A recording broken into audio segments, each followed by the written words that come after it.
नमस्कार। कार्यक्रम करियर होराइजनको श्रृङ्खलामा यहाँलाई स्वागत छ। दर्शकबिन, यति बेला मुलुकको परिवेश यसरी चुनावी माहौलमा तातिरहेको छ। आखिर बुझ्नेहरूले, राजनीतिलाई नजिकबाट निहाल्नेहरूले भनिरहेका छन् कुन क्षेत्रमा छैन र राजनीति। जुन किसिमको गतिविधिहरू अगाडि बढिरहेका छन् मुलुकको संविधान सँगसँगै मुलुकको प्रमुख नीतिका बीचमा कुरा गरिँदाखेरि वास्तवमै मुलुकको राजनीतिक सेरोफेरो यसले परस्पर रूपमा, प्रत्यक्ष रूपमा, परोक्ष रूपमा शिक्षा सँगसँगै विभिन्न क्षेत्रलाई सरकारको विषय बनाइरहेको छ।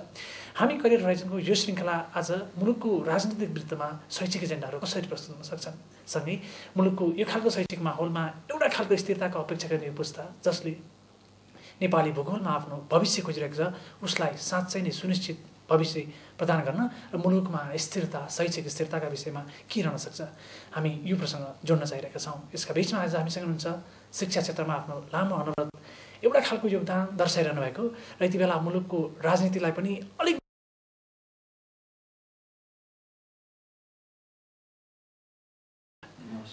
शैक्षिक माहौलमा जुन व्यथितिले अहिले पिरुलिरहेछ नि यहाँलाई के हो भनिदिनुहोस् त। राजनीति यहाँ सोच्ने तरिका नै फरक भयो। एउटा निजी विद्यालय भनियो र निजी विद्यालय भनेपछि निजीको अलिकति आफ्नो अधिकार हुन्छ नि, तर निजी विद्यालयको केही पनि अधिकार छैन। सेलरी पनि सरकारले तोकिदिने, फिस पनि सरकारले तोकिदिने, सारा अधिकार चाहिने सरकारले। अर्को चाहिने त्यो कम बेसी भयो भने युनियनले तोकिदिने, अर्को तपाईँको यहाँ केही प्यारेन्ट्सले तोकिदिने। यहाँ निजी भनेपछि निजीको अर्थै भएन। दर्ता निजी, लगानी निजी, रिस्क निजी, तर अधिकार सबैको। तपाईँले बारम्बार हेरेको होला टाइममा यो स्कुलको फिस बढी भयो। निजी भनेपछि त मैले तपाईँले प्रोस्पेक्टस दिएको छु, मेरो फिस भनौँ न 2500 छ या 4000 छ या 5000 छ।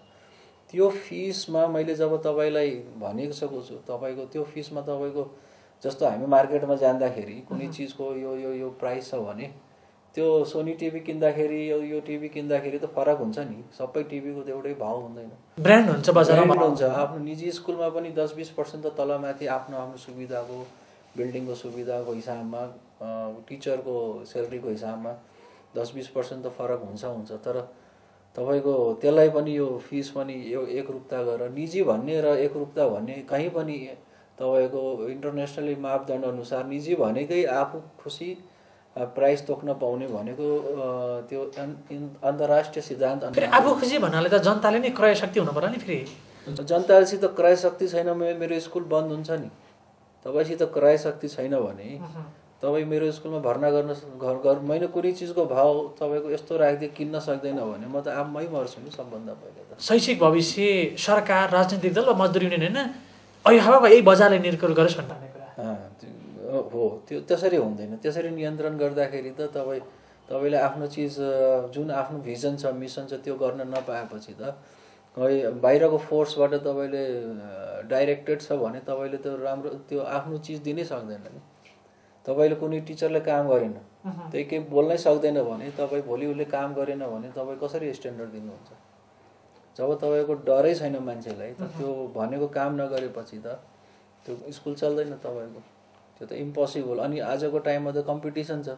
यहाँ मैले राम्रो स्ट्यान्डर्ड दिन सकेन भने इन्डिया जान्छ, विदेश जान्छ, जहाँ तपाईँको त्यहाँ चाहिने निजी स्कुलमा कुनै किसिमको पोलिटिकल इन्टरफेरेन्स छैन। आज पात्र अनिल केडिया राजनीतिमा लागेर के गर्ने होला भन्छन् कि अनिल केडियाले के गर्नु भन्दा पनि मैले त अब मेरो यो उमेरमा तपाईँले मैले भनौँ न अहिले नेपालकै प्रथम 5 या 7 स्कुलमा पर्ने डिएभी स्कुल चलाएँ। यो स्कुल हेर्दा 15-16 सालमै हामी नम्बर टपमै पुगिसक्यो। मैले चाहिने सीताराम दुध फ्याक्ट्री चलाएँ। तपाईँको बन्द भइसकेको फ्याक्ट्री 60,000 लिटरमा भयो। मैले चाहिने कार्पेट फ्याक्ट्री चलाएँ। बन्द भइसकेको फ्याक्ट्री चाहिने अहिले नेपालको नम्बर 1 छ। तपाईँको फ्याक्ट्री चलाउनु, घर चलाउनु र देश चलाउनुमा केही फरक छैन। भनेपछि अब तमलोपा अर्को 1.5 दशकभित्रमा चौथो पाँचौँ पार्टी भएर आउँछ भन्ने परिकल्पना गर्ने होइन। मैले पुरा आन्सर दिएन। जब मैले यिनीहरू चिज चलाउन सक्छु भने तपाईँको एउटा भिजन भएको मान्छे, एउटा चिज चलाउन सक्ने मान्छे, एउटा केपेबल मान्छे जब जान्छ भने देश चलाउनु ठुलो कुरो हो। हामी चाहिने पुरा एडभर्स सिचुएसनमा हाम्रो अगेन्स्टमा सारा दुनियाँ लागेको छ। भनौँ न, गभर्मेन्टको ट्रस्ट छैन, ब्युरोक्रेट्सको ट्रस्ट छैन, जनताको ट्रस्ट छैन, दुनियाँ कानुन हामी माथि छ। त्यसमा पनि हामी काम गरेर देखाइरहेको साँच्चै छैन है। त्यसमा पनि अब जब हामी राजनीतिमा जान्छौँ हाम्रो हातमा जब अलिक पावर हुन्छ त्यो बेला त हामी चमत्कार गर्न सक्छौँ। यहाँकै स्कुलमा प्राइमेरी लेभलमा पढ्ने एउटा विद्यार्थीले कहिलेकाहीँ यसो परिकल्पना गर्ला कि हाम्रो चेयरम्यान छ राजनीति चेयरम्यानले के गर्छ, जे स्कुलमा गर्छ त्यही त्यहाँ गर्छ। स्कुलमा मैले के गर्छु, स्कुलमा मैले स्कुल राम्रो होस्, स्कुल राम्रो चलोस्, सारा सुविधा होस् मेरो स्टुडेन्टलाई, प्यारेन्ट्सले, त्यस्तै त्यहाँ गयो भने जनतालाई सुविधा होस्, देशलाई राम्रो होस्। कुरो त्यही हो, फरक केही होइन। घरमा तपाईँ राम्रो गर्न सकेन भने देशमा कसरी राम्रो गर्नुहुन्छ? तपाईँ त एक्जाम्पल पहिले आफ्नो घरमा हुनुपर्छ। घरमा तपाईँ राम्रो नहुने देश बनाइदिनु त्यस्तो कहीँ पनि हुँदैन। घरमा झगडा गर्ने अनि देश बनाउन निस्किने त्यो त पोसिबल छैन। तपाईँको जुन क्यारेक्टर जहाँ यहाँ बोल्छ भने त्यही क्यारेक्टर संसदमा पनि बोल्छ। एउटा मान्छे 4 किसिमले हुन सक्दैन। त्यो त यहाँ त त्यस्तै देखिया छ। हेर्नुहोस् न राजनीतिमा लाग्ने मान्छेहरूको त्यही भनेको नि, असल मान्छे अब ल्याउनु पर्यो। तपाईँको सिङ्गापुरमा व्यापारीले देश चलाउँछ अनि सिङ्गापुर आज वर्ल्डको नम्बर 1 कन्ट्री भइसक्यो। राजनीति गर्नुहोस् तर आर्थिक एजेन्डालाई तपाईँ थाती राख्नु हुँदैन। संसारमै सबै डेभलप कन्ट्री भनेकै आर्थिक एजेन्डाले माथि गएको छ, पोलिटिकल एजेन्डाले माथि जानै सक्दैन। घोषणापत्रमा हाम्रो घोषणापत्रमा शिक्षा छ। हामी शिक्षालाई उसमा राम्रो स्थान दिएको छौँ। निजीकरण भएको निजी स्कुलहरूलाई उत्थान गर्ने पनि हामी भनेको छौँ। निजी स्कुललाई बन्द गर्ने भनेको छैन। घोषणापत्रको त्यो किताब हुन्छ नि अहिलेको, त्यसको पृष्ठमा त राम्रै एउटा खाले ठाउँ पायो होला शिक्षाले। घोषणापत्र गर्नु लेख्नु त्यो आफ्नो ठाउँमा हो, तर घोषणापत्र राम्रो लेख्दैमा मान्छेले राम्रै गर्छ, खराब लेख्दैमा खराब गर्छ भन्ने होइन कि। घोषणापत्र भनेको एउटा आफ्नो भिजन हो, तर आइसकेपछि देशको परिवेश, देशको स्थिति, तपाईँको संसदमा ताकत कति छ, तपाईँको अलाइनमेन्ट कति छ। तपाईँले एउटा कुरो सोचेको हुन्छ, तपाईँको पावर छैन। एउटा कुरो सोचेको हुन्छ, अलाइनमेन्टमा तपाईँ अरू पार्टीले त्यो नगर भनेपछि एउटा मिनिमम एजेन्डामा जान सक्नु। शिक्षामा चाहिँ कस्तो मार्गचित्र बनाउनु पर्छ त्यसो भने? शिक्षामा मानसिकता भने कुन हिसाबमा के यसको जुन किसिमको अस्थिरता छ, यहाँकै भाषामा मैले भने निजी संस्थामाथि परस्परमा धेरै खालका आक्रमण बनेका छन्। हेर्नुहोस्, कुनै चिज पनि खराब हुनु र राम्रो हुनुमा एउटै फरक हुन्छ कि। त्यो फरकलाई नि चेन्ज गरिदियो भने तपाईँको धाराबाट पानी आउनु र नआउनुमा, पानी नआउनुमा ट्याप बन्द गरिदियो भने पानी आउँदैन, खोलिदियो भने आउँछ। तपाईँको त्यति हो। हामीले गएर त्यो जहाँ जहाँ ठाउँहरूमा यो ब्लकेडहरू छन्, माइन्ड ब्लकेड भनौँ, काम नगर्ने दिने, त्यो ब्लकेडहरू खोलिदिने। त्यो ब्लकेड खोलिदिएपछि प्रवाह हुन्छ। झ्याल खोलिदियो, ढोका खोलिदियो भने हावा आउँछ। त्यो हामी कहाँ अहिले के भयो भने पानी बगेर गएछ, भारत गएछ, यो पानी इन्डिया गइरहेछ, त्यो मन्जुरी छ, तर त्योबाट बिजुली निकालेर भारतलाई बेच्नु मन्जुरी छैन। त्यो ब्लकेड हटाउने त हो, अरू केही छैन। सक्छौँ है हामी, मजाले सक्छौँ। त्यसैले हामी पनि सुन्ने गर्छौँ विद्यालयहरू शान्ति क्षेत्र घोषणा बनेका छन्, तर विवाहतः राजनीतिक पृष्ठभूमि र परिवेश हेर्ने हो भने शान्तिको पनि अर्थ फरक बन्यो कि भन्ने कहिलेकाहीँ ती अबुध बालबालिकालाई महसुस हुने गर्छ। वास्तवमा मुलुकको राजनीतिक परिवेशमा शैक्षिक माहौल जुन किसिमले एउटा खालले अस्थिरताका बीचमा गइरहेको छ, यसलाई साँच्चै नै समय वा यो मुलुकको राजनीति कसले ल्याउने स्थिर रूपमा यही प्रसङ्ग जोडिरहेका छौँ। यसलाई स्वागत छ विद्यार्थी साथीहरू, अभिभावकवर्गहरू जुन किसिमको एउटा खालको अस्थिरताका बीचमा पनि एउटा आशाहरू बलाएका छन्। एउटा मुलुकको दोस्रो संविधान सभाको निर्वाचनमा जुन किसिमका कुराहरू उब्जिरहेका छन्, यसका बीचमा स्थिरता, तपाईँको आफ्ना छोराछोरीको एउटा खालको सफल भविष्यको परिकल्पना गरिरहँदाखेरि मुलुकको राजनीतिक गोरेटो अब कस्तो भन्नुपर्छ, यही प्रसङ्ग जोडिरहेका छौँ। जस्तो अहिले पनि हेर्नुहोस् न, राजनीतिक दल निर्वाचन आयोगमा 122 औपचारिक रूपमा दर्ता भइरहेको अवस्था छ होइन। समानुपातिक प्रत्यक्ष भनेर यहाँ व्यक्तिको मनस्थितिले, मेन्टालिटीले नसम्झने दलहरू पनि रहेका छन्। यहाँको उपस्थिति कुन अर्थमा जाला त्यसो भने? हेर्नु, 4 दल भनेपछि तपाईँले हामीहरू काङ्ग्रेस, एमाले, माओवादी अनि तामुलो पनि आउँथ्यो। 122 भनेपछि पनि 4 दलभित्र पर्ने एउटा दल। अनि पछाडिको इतिहास हेऱ्यो भने यो तामुलोपाले यो देशमा धेरै बाबुराम भट्टराईको सरकारमा पनि प्रधानमन्त्री बाबुराम सरकारलाई बनाउनलाई पनि बाबुराम भट्टराईले बनाउन पनि तामुलोपाकै भूमिका हो। अनि भारत र नेपालको सम्बन्धलाई ठिक पार्नलाई पनि तामुलोपाको विभिन्न ठाउँमा तपाईँ हेऱ्यो भने तामुलोपाले तपाईँको सरकार बनाउनुदेखि हरेकमा जुन अस्थिरता थियो, स्थिरता ल्याउनले धेरै काम गरेको छ। हाम्रो मोहन ठाकुरजीको विचार चाहिँ खुल्ला भएको, लोभ लालच नभएको। मलाई यो पोस्ट चाहियो, यस्तो चाहियो अनि म सरकारलाई सपोर्ट गर्छु भन्ने छैन उहाँको मेन तपाईँ देश चल्नु पर्यो पहिले। उहाँ कहिले पनि राजनीतिमा पनि तपाईँले हेऱ्यो भने कहीँ पनि बार्गेनिङ गरेको छैन। ठुलो बार्गेनिङ, सानोतिनो बार्गेनिङ हेर्नुहोस् पोलिटिकलको धर्म हो, किनभने कार्यकर्ताले पनि मान्दैन तपाईँले समर्थन गर्ने अनि हामीले केही नपाउने, त्यो आफ्नो ठाउँमा होला। तर कम्प्रोमाइज गरेर देशलाई नै बिगाड्ने कम्प्रोमाइज गरेर आजसम्म कुनै निर्णय भएको छैन। त्यो प्रत्यक्षमा जब 4 दलमा उहाँ भएको कारणले तपाईँहरू जस्तो चुनावमा जानुपर्छ भन्नेमा उहाँ राजी हुनुभयो। बाबुराम भट्टराईको अगेन्स्टमा अरू दल होला, तर अहिले बाबुराम भट्टराई यो देशमा चाहिएको, जबकि भारतबाट प्रेसर थियो त्यो बेला बाबुराम भट्टराईलाई नआओस् भन्ने पनि थियो। यसरी बुझ्छौँ हामी मुलुकको राजनीतिक दल होइन, त्यहाँ संलग्न रहने पात्रहरू प्रमुख बनेका छन्। अहिले जहाँ पनि पात्रै हुन्छ, दल होइन, दल हुँदैन। मान्छे अब यो हाम्रो एउटा पहिले त हाम्रो एउटा विचारलाई चेन्ज गर्नुपर्छ। संसार चलाउने एक व्यक्ति नै हुन्छ। तपाईँको ओबामा भनेको दल होइन कि पात्र हो, सिङ्गापुर चलाउने दल होइन कि एकजना पात्र हो, मलेसिया बनाउने दल होइन कि एकजना मौतिर हो। अनि भनेपछि अहिलेसम्म यहाँको अनुभूतिमा रहन्छन् त पात्रहरू त्यस्ता नेपालमा? संसारको इतिहास हेऱ्यो भने एकजनाले पुरा देश बनाएको छ, त्यही कमीले हाम्रो देश बनेको छैन। एकजनाको कमीले त्यो देश बन्न सकेन, त्यो प्रष्टै छ। त्यो पोलिटिकल उसलाई भिजन भनौँ या जे भनौँ, देश बनाउने भिजन नभएर देश बनेको छैन, अरू केही पनि होइन। आज मैले बन्द भएको फ्याक्ट्री मैले चलाउन सक्छु, अरूले चलाउन सकेन भने एउटा पात्रले नचलाएको चिज त मैले चलाएको छु। त्यो पात्र त पहिले फ्याक्ट्रीको मजदुर त्यही हो, सबै त्यही हो, फ्याक्ट्री त्यही हो, ब्याङ्क त्यही हो, किन चलेन? आज एउटा सिइओ हामी खोजेर ल्याउँछौँ, हिजो नचलेको ब्याङ्क सिइओ चेन्ज गर्न छ, त्यो ब्याङ्क चल्छ। त्यो पात्र सिइओलाई करोड करोड किन दिन्छ? हामी पात्रको कारण दिन्छ। त्यो सिइओ ब्याङ्कको कारण, ब्याङ्क भनेको केही पनि होइन, त्यो पात्र मात्र हो। यसको अर्थ के बुझौँ म भन्नुहोस् त? यहाँको राजनीतिमा अरू धेरै क्षेत्रमा सफलताका कुरा हामीसँग साटिरहँदाखेरि राजनीतिमा संलग्नता, त्यो मेरो रातभरि सपना यो आउँछ, संसारको सबभन्दा समृद्ध देश किन यस्तो भइरहेछ भने अचम्मको कुरो छ नि। हामीसित 1 लाख मेगावाट बिजुली उत्पादन गर्न सक्छौँ। हामीसित भगवान बुद्ध जन्मेको लुम्बिनी ठाउँ छ। अहिले संसारमा सबभन्दा बढी बुद्धलाई मान्ने व्यक्तिहरू भइसक्यो। तपाईँ सबभन्दा प्रभावशाली व्यक्तित्व हुनुहुन्छ। त्यो हामी हिसाब जोड्यो भने त्यसको हिसाब जोड्नै सक्दैन। माउन्ट एभरेस्ट तपाईँ जोड्यो भने त्यसको पैसामा भ्यालु नै जोड्न सक्छ। मेरो छोराछोरी पढाउने विद्यालयको चेयरम्यान अब फेरि राजनीतिमा गयो, अब के होला त्यो विद्यालय?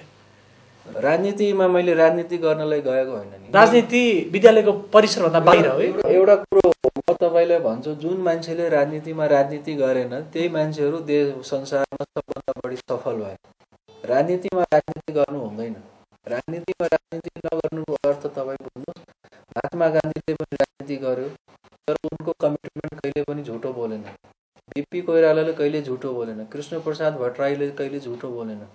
तपाईँको राम मनोहर लोहियाले कहिले झुटो बोलेन। तपाईँको जुन मान्छे राजनीतिमा राजनीति गरेनन्, अटल बिहारी वाजपेयीले राजनीतिमा कहिले राजनीति गर्नु भएन। उहाँले जे भन्नुहुन्थ्यो त्यही गर्नुहुन्थ्यो। राजनीति किन खराब हो भने राजनीतिमा पावर ल्याएर लिडर भनेको सुभाष चन्द्र बोस भन्नुहोस् या बीपी कोइराला भन्नुहोस् या जे भन्नुहोस्, राजनीति कहिले पनि खराब हुँदैन यदि लिडर राम्रो हुन्छ। यहाँ आफ्नो लागि हो। मलाई तपाईँ हात जोडी जोडी घर बेची बेची किन भोट माग्नुहुन्छ? यसको मतलब हो कि म एउटा घर बेचेर 10वटा घर बनाउँछु। त्यो त प्रष्टै देखिन्छ। सत्य यही हो। सत्य यही हो। अब भनेदेखि मङ्सिर 4 होइन, मङ्सिर महिना नै पछाडि मुलुकको राजनीतिक सेरोफेरो, त्यसमा पनि शैक्षिक जगत के होला? अहिले कसको पार्टी आउँछ? अब कोही कोही पार्टीले एजेन्डामा लेखेको छ हामी निजी स्कुललाई चाहिने सरकारीकरण गर्छौँ भनेर पनि लेखेका छन्। यो जति पनि स्रोतहरू पात्रहरू हुन्छ नि, जस्तो विद्यालय नै भनौँ मैले, यो चाहिने राजनीतिक दललाई कि बजार सबैलाई भन्नुहोस् त, केलाई चाहिने होला? पात्र भनेको त जुन पनि पात्र हो, म र तपाईँमा के हो? मैले तपाईँलाई एउटा मान्छेलाई के हुन्छ भने सोसाइटीको नियम के हुन्छ भने 500 जना कुनै सोसाइटीमा छ भने त्यसको एकजना हेड हुन्छ। हेड भएन भने त्यो सोसाइटी चल्दैन। त्यो एकजना हेडले त्यो भित्रै भएको सोसाइटीको हेडले त्यो 500 जनाको सुखको अनि त्यसले रखरखाव गर्ने मात्र हो। हामी त्यो कुरो बिर्सिहाल्यो। हामी कहाँ हेड धेरै भए? हामी के बुझ्छौँ? हेड भएपछि म देशको मालिक भएँ। मालिक होइन, त्यो त्यसको सर्भेन्ट जब बुझ्छ तब प्रब्लम छैन। मालिक जब भएको बुझ्छ तब प्रब्लम सुरु हुन्छ। जिम्मेवारी बोध भएन कसैलाई? जिम्मेवारी बोध त भयो, तर आफूले मालिक जस्तो बोध भयो। मै हो, यो देशको राजा मै हो, मैले जे भने पनि हुन्छ। त्यो राजा होइन कि, त्यो पनि एकजना जनता हो। राजा देशभित्रकै जनतामध्ये एकजना जनता हो, केही फरक छैन। राजा पनि त्यही उठ्छन् खान्छन्, हामी पनि त्यही खान्छौँ उठ्छौँ, सबै त्यही काम गर्छौँ। त्यही भित्रको हामीलाई एकजनाले विश्वास लागेको यो रामप्रसादलाई हामी प्रधानमन्त्री बनाइदियो भने यो हामीले देख्छ। ऊ प्रधानमन्त्री भएपछि आफूलाई प्रधानमन्त्री बुझ्छ र आफूले छुट्टै मान्छे बुझ्छ। यो जनता बाहेक आफूले छुट्टै दुनियाँबाट आएको मान्छे बुझेको कारणले फरक समस्या आएको छ। हामी अन्तमा पनि छौँ। अब मुलुकको शैक्षिक जगतमा काँचुली फेर्ने कुरा धेरै पार्टीका यसै सुन्छौँ हामी, प्रत्यक्ष उम्मेदवार रहन्, समानुपातिक रहन्, के रहन्। यहाँलाई त भित्र पनि दुख्न पर्ने। जबसम्म रोग तपाईँले थाहा हुँदैन तपाईँले ट्रिटमेन्ट गर्नै सक्दैन। बाहिरबाट यो नाडी छामेर तपाईँको ट्रिटमेन्ट हुँदैन। अहिले तपाईँको भित्र हेर्नेलाई एक्सरे आइसक्यो, हरेक इक्विपमेन्ट आइसक्यो, हरेक किसिमको कुरो थाहा। अब कसले गर्छ डायग्नोसिस? त्यसो भने त्यो डायग्नोसिस गर्ने डक्टर चाहियो नि, त्यो डक्टर चाहियो हामी। त्यो डक्टर चिन्न बाँकी पनि भन्न मिल्दैन। छ कि छैनन् त्यो पनि थाहा छैन। के परिवर्तन होला शिक्षा? किनभने जुन ठाउँमा परिवर्तन भयो त्यो ठाउँमा त मान्छे थियो नि पहिले पनि। जुन ठाउँ मलेसिया भनौँ न, मौतिर अगाडि पनि त मौतिर त्यही थियो, मलेसिया त्यही थियो। मौतिर आएपछि मलेसियाको पर क्यापिटा इन्कम 100 टाइम बढेर गयो। मलेसिया चाहिँ नि वर्ल्डको नक्सामा आयो। त पात्र त त्यही थियो। त्यो राइट पात्र राइट टाइममा आयो भने चेन्ज आउँछ, काँचुली फेर्छ। त्यो पात्रलाई सहयोग हुनु पर्यो, सबै कुरोबाट त्यो हुनु पर्यो। शिक्षा अथवा समग्र शैक्षिक जगत सुध्रिन्छ है त्यसो भने? मैले भने नि राम्रो र खराबमा केही फरक हुँदैन। जबसम्म तपाईँ बुझ्दैन खराब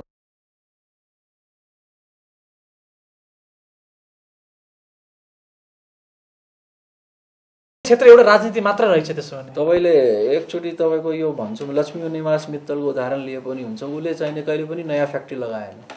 संसारभरि नचलेको फ्याक्ट्रीलाई लिएर नि आज वर्ल्डमा स्टिलको नम्बर 1 भएको छ।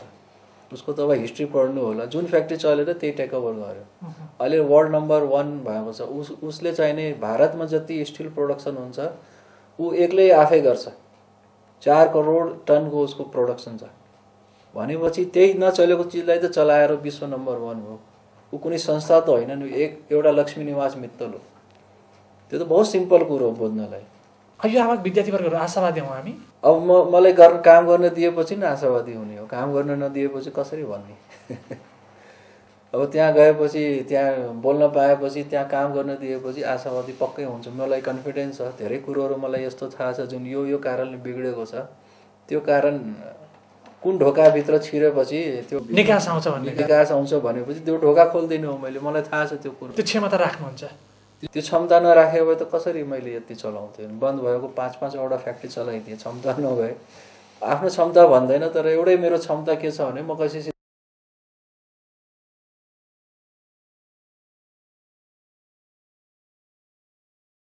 It is easy to be a difficult person, but it is difficult to be a easy person. त्यति हो। तपाईँ इजी हुनुहोस्, तपाईँको सबै काम आफसे आफ हुन्छ। तपाईँ डिफिकल्ट भएपछि मान्छे धेरै चतुर भइसक्यो। तपाईँ स्मार्ट भएर सबले बुझ्छ कि यो मान्छे स्मार्ट छ, कोही पनि पत्याउँदैन होला। तपाईँ सिम्पल हुनुहोस्, तपाईँको सबै काम आफसे आफ हुन्छ। धन्यवाद, निकै आभारी छ। धन्यवाद। विद्यार्थी साथीहरू, यो ध्रुव सत्य हो र संसारकै नियम हो। सकारात्मक कार्यहरूका लागि समयहरू खर्चिन्छन्, मिहिनेत हुन्छ, एउटा खालि मानसिक आर्थिक थुप्रै कुराको लगानी भनेका छन्। तर यो बिचमा पनि हुनसक्छ अहिलेको विद्यमान परिस्थिति अस्थिरताका बिचमा हुनसक्छ, तर समग्र जीवन वा तपाईँको समग्र क्षेत्रका सुधार अपेक्षा गर्ने भने त्यो झिनो आशा नै हो। त्यही आशाका अङ्कुराहरूबाट नै भोलिको समग्र क्षेत्रको सकारात्मक रूपान्तरणको परिकल्पना गर्नुपर्छ। हामी सबैको कल्याण होस्।